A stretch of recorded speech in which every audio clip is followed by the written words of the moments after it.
குழந்தை நல வைத்திய நிபுணர் டாக்டர் மதன் இப்போது எங்களோட இணைந்திருக்கிறார். டாக்டர், நிறைய தகவல்களை கடந்த எபிசோட்லயும் எங்களோட பகிர்ந்திருந்தீங்க. ஒரு முக்கியமான கேள்வி ஒரு பிள்ளையோட அம்மாவால எங்களுக்கு கிடைக்க பெற்றது. ஒரு திடீரென்று பிள்ளை மஞ்சள் ஆகிட்டு அப்படின்னு சொன்னா என்ன செய்யலாம்? என்ன காரணம் அது? அதை சொல்றீங்களா? இது ஒரு முக்கியமான கேள்வி. மஞ்சளாகிறது என்பது ஒரு குமனான பிரச்சனையாக கருதப்படுது. பொதுவாக 40-50 விதமான பிள்ளைகளுக்கு மேலாக இப்படியான பிரச்சனைகள் காணப்படுது. திடீரென்று உருவாவதில்லை. மஞ்சளாகிறது கொஞ்சம் கொஞ்சமாக படிப்படியாகத்தான் உருவாகக்கூடிய மாதிரி இருக்கும். மஞ்சளாகிறது நாங்க ஏர்லியா கண்டுபிடிக்கிறது சரியான இன்றியமையாகும். ஏர்லியா கண்டுபிடிச்சது சொன்னா நாங்க அதுக்குரிய ட்ரீட்மெண்ட்டுகள் அதுக்குரிய சிகிச்சைகளை நாங்க எளியா கொடுக்கக்கூடிய மாதிரி இருக்கும். மஞ்சளாகிறத பொறுத்த வரைக்கும் நாங்க எளியா கண்டுபிடிக்கிறது தான் சரியான முக்கியம். அது எப்படி கண்டுபிடிக்கிறதுன்னு சொன்னா, நாங்க சாதாரணமா மஞ்சளாகிறது பொதுவாக எல்லா பிள்ளைகளும் இல்ல, பொதுவாக 2ஆம் நாள் 3ஆம் நாள் பிள்ளை பிறந்து 2ஆம் நாள் 3ஆம் நாட்கள்ல இருந்துதான் இந்த மஞ்சத்தன்மை ஆரம்பிக்கப்பா. முதலாவது நாள்லே மஞ்சள் தன்மை வருதுன்னு சொன்னா அது ஒரு சீரியஸான பிரச்சனையா, அதாவது அவசரமான பிரச்சனையா கருதப்பட்டு அன்றைக்கு நாங்க ஹாஸ்பிட்டல்ல ஒரு வைத்தியரின் உதவி நாடி வைத்தியசாலையில அட்மிட் பண்றது பொருத்தமானதா இருக்கும்.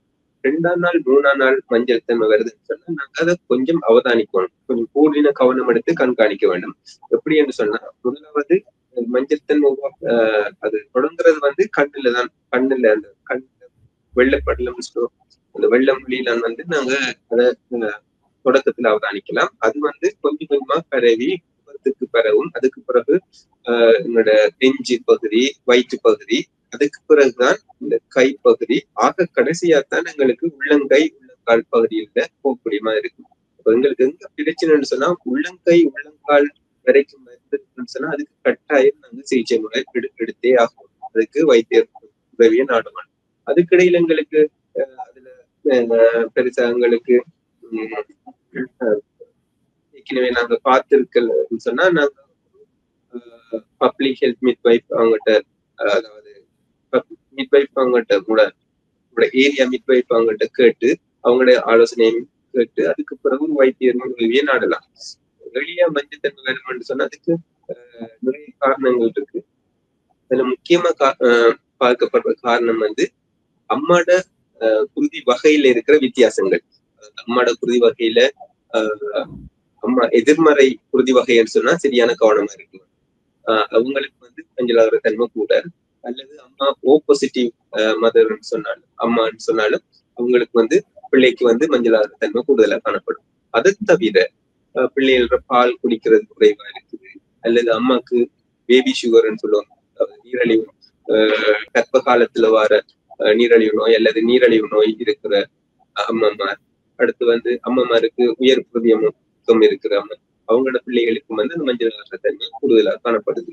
அதை தவிர கிருமி தொற்றுகளாலேயும் மஞ்சத்தன்மை வரக்கூடிய சாத்தியக்கூறு. இவ்வாறான குழந்தைகளை கொஞ்சம் அவதானமா நாங்க கண்காணிச்சு அதுக்கு தேவை ஏற்படுற சந்தர்ப்பத்துல நாங்க வைத்திய உதவி நாடி அதுக்குரிய சிகிச்சை முறையை மேற்கொள்ளலாம். இடட்டத்துகள் இருக்குது. உங்களோட ஏரியா மிட்வைஃப் அவங்களும் சொல்லுவாங்க, மஞ்சத்தன்மை வருதுன்னு சொன்னா வெயில்ல வச்சா அது குறையும்னு சொல்லி. அதை நாங்க எல்லாருக்கும் நாங்க அதை அறிவுரை இல்லைன்னு சொன்னா, அப்படி வெயில்ல வைக்கிறதால கணிசமான அளவு குறைக்காது. மஞ்சத்தன்மை ஓரளவு குறையும், ஆனா கணிசமான அளவு குறைக்காது. அதால சில வேளை எங்களுக்கு பாதிப்பு வரலாம். என்னன்னு சொன்னா, பிள்ளைகள் டீஹைட்ரேஷன் சொல்லி, அதாவது நீர்த்தன்மை எல்லாம் வெளியே போய் அதால மஞ்சத்தன்மை இன்னும் கூடுறதுக்கு சான்ஸும் இருக்குது. அதே நேரம் பிள்ளைக்கு வேறு பாதிப்புகள் வர்றதுக்கும் வேற பிள்ளை பிரச்சனைகள் வரக்கூடிய சந்தர்ப்பங்களும் இருக்குது. அதனால அது நாங்க எல்லா தாய்மாருக்கும் நாங்க ரெக்கமெண்ட் பண்றோம். கூடியவரை வைத்திய உதவி நாடி அதுக்கேற்பால் போல் நாங்க சிகிச்சையை மேற்கொள்வது நல்லது. ஓகே டாக்டர், இந்த பிள்ளைகள் அப்படி நான்ஸ்டாப்பா அழுது கொண்டிருக்கிறாங்கன்னு சொல்லி நிறைய அம்மாமாருக்கு பிரச்சனையா இருக்கு. அதுக்குரிய காரணம் என்ன டாக்டர்? தொடர்ச்சி அழுதுட்டு இருக்கிறது ஒரு நல்ல ஒரு கேள்வி. இது ஒரு பிரச்சனை. என்னன்னு சொன்னா, பிள்ளைகள் அழுவது என்பது நிறைய காரணங்கள் இருக்கு. சொல்லப்போனா ஏராளமான காரணங்கள் இருக்கிறது. அதுல பொதுவா பாக்குறது என்னன்னு சொன்னா, ஒரு குறுகிய அழுகை இருக்கிற சந்தர்ப்பம்னு சொன்னா அது நாங்க பெரிய பிரச்சனை இல்லை. குறுகிய சந்தர்ப்பம்னு சொன்னா சாதாரணமா பிள்ளைகள் வந்து சிறுநீரகம் கழிக்கும் போதோ அல்லது சிறுநீரகம் கழித்த பிறகு அல்லது கழிக்கும் முதல், அப்படி இல்லாமல் மலம் கழிக்க முதல் அல்லது மலம் கழித்த பிறகு அழுவது ஒரு சாதாரணமா பார்க்கப்படுது. சில நேரம் பசி என்று சொன்னா பசி இருந்து அதுக்குரிய அறிகுறிகள் தெரிந்ததுக்கு பிறகும் பால் பிள்ளைக்கு கிடைக்காட்டி பிள்ளை ஆடுறதுக்கு சாத்தியக்கூறு இருக்கு. மற்றும்படி எங்களுடைய சுற்றுச்சூழல்ல வந்து வெப்பம் கூடுதலா இருக்குது அல்லது குறைவாக இருக்குது என்றாலும் அதுக்கு பிள்ளைகள் அழக்கூடிய சந்தர்ப்பம் இருக்குது. சில நேரம் சாதாரணமா பிள்ளைகள் அழலாம். பிள்ளை வந்து தொடர்ச்சியாக அழுதுன்னு சொன்னா அது வந்து நாங்க கொஞ்சம் பார்க்கணும். சொன்னா பிள்ளைகள் தொடர்ச்சியா ஒரு 2 மணித்தியாலம் 3 மணித்தியாலம் தொடர்ந்து அழுது கொண்டிருக்குதுன்னு சொன்னா, அதே மாதிரி ஒரு 2-3 கிழமைக்கு 2-3 தடவை அப்படி அழுதுன்னு சொன்னா நாங்க சொல்றாங்க பெரும்பாலான பிரச்சனைகள் இருக்கிறதுக்கான வந்து நாங்க இன்ஃபென்டைல் கோலிக் என்று சொல்லுவோம். அதாவது குடல் வலி என்று சொல்லுவோம்.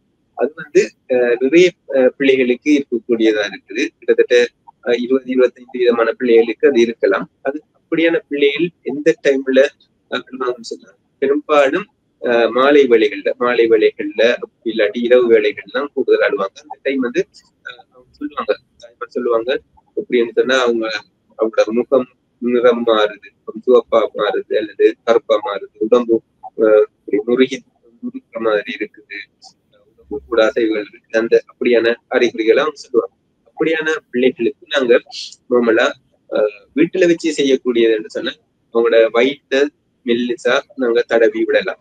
அப்படி இல்லாட்டி அவங்களுக்கு கொஞ்சம் ஒரு மிதமான அசைவுகளை கொடுக்கக்கூடிய மாதிரி, மிதமான அசைவுகள்னு சொன்னா நாங்க பிள்ளைய தூக்கிட்டு ஒரு முச்சக்கர வண்டியிலயோ அல்லது அவங்களோட வாகன வசதி இருந்தா கார்லயோ ஒரு குறிப்பிட்ட தூரம் போய் வந்தோம்னா அந்த மிதமான அசைவுகளை வந்து அவங்களுக்கு கொஞ்சம் அந்த வலி வந்து கொஞ்சம் குறையக்கூடிய மாதிரி இருக்கும்.